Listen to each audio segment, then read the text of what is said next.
Sparrer is a principal with Bospar Public Relations out of San Francisco. And Chris is here in New York. Ta-da! At the NASDAQ. So great to have you here. And let's just talk about the industry. But I just want to start with this because you have gotten a lot of awards lately and you just got some new ones today. So brag about it a little bit. Tell me what you got and you make my head swell. Yeah, we'll elaborate on it a little bit. So what was it that you won exactly? Well, today PR Week named us one of the best places to work. And this is really gratifying because as a PR agency, you're only as good as your people. And our people are telling the industry, this is a great place to work. And so that's hugely validating to me.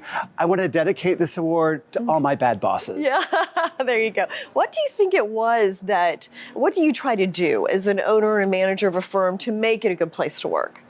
I try not to act like an owner. Okay. And, it's in my vocabulary. These are my colleagues, these are my peers. Sometimes they're my betters. And I try to really focus there.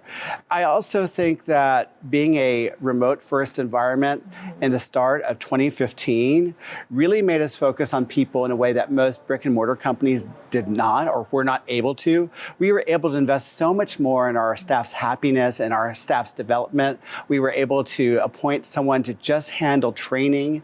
And I think that level of focus has really paid off in dividends, especially when you look at the awards and the results we've driven for our clients. In fact, I'm breaking some news with you. Okay. Just this morning, I discovered that Bospar is shortlisted for 10 awards from PR Week. Okay. That is incredible. That's awesome. You seem to win a lot of things every year, so it's great.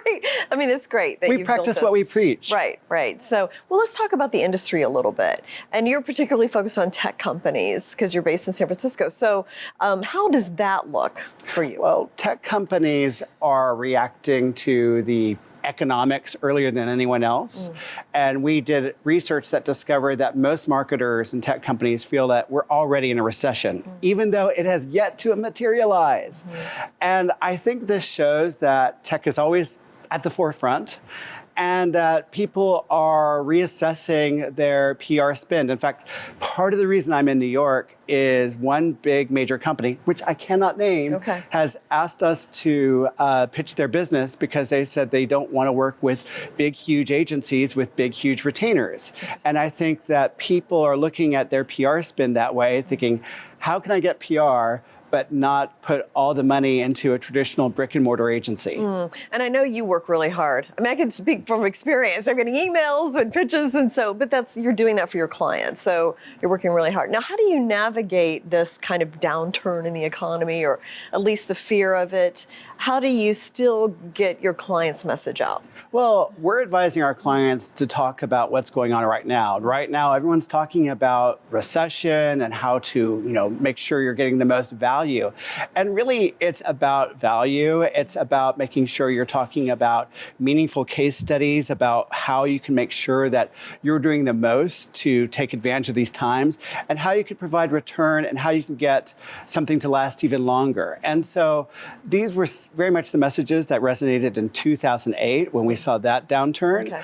And people are taking a look at their spend and they're wanting to make sure that things are working smarter for them these days. Yeah, well, it's really important, I think, to kind of read the room or read the economy or whatever and know how to handle that and how to pitch your message, kind of cater to what everybody's thinking and covering and all that. So, so how do you see 2023? What kind of trends might there be in force? Well, I think the big trend is the welcome to the recession 2023, and I think everyone's going to be getting ready for that.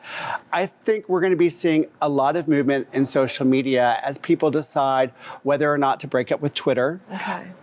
It's no secret that Elon Musk came to a San Francisco stage and was roundly booed, but I think those boos are being held all throughout, corridors of power. Like in Madison Avenue, people are reassessing, how much they're going to invest in Twitter there. So I think we're going to see a social media shakeup that we've never seen before. Interesting. Well, and what about some of the emerging technologies? I know we've talked about artificial intelligence and, crypto and things like that. Do you think those will play a bigger role in 2023, or will we kind of pull back from some of that? Well, I think everyone is really, having a bit of a moment with crypto right now. Yeah, I'd say so. A whole year moment. A whole year moment, yeah. And so I think people are definitely going to reassess that. But I think when everyone counts crypto out, it comes right back. Yeah. So I think that's what we're going to see is the resurgence of crypto in 2023.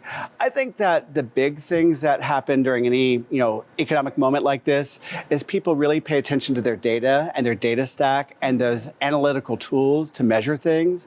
I think people will be getting investing in infrastructure to make sure they're getting the most out of things like that.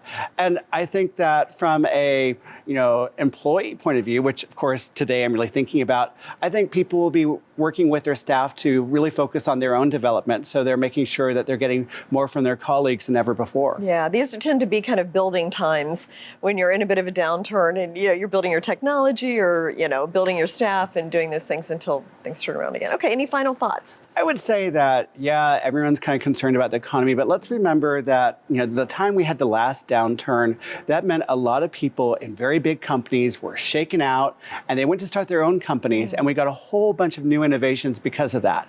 And I think that's what I'm really looking forward to in 2023. Oh, awesome. Me too. So thanks so much, Curtis. Thanks, Jade.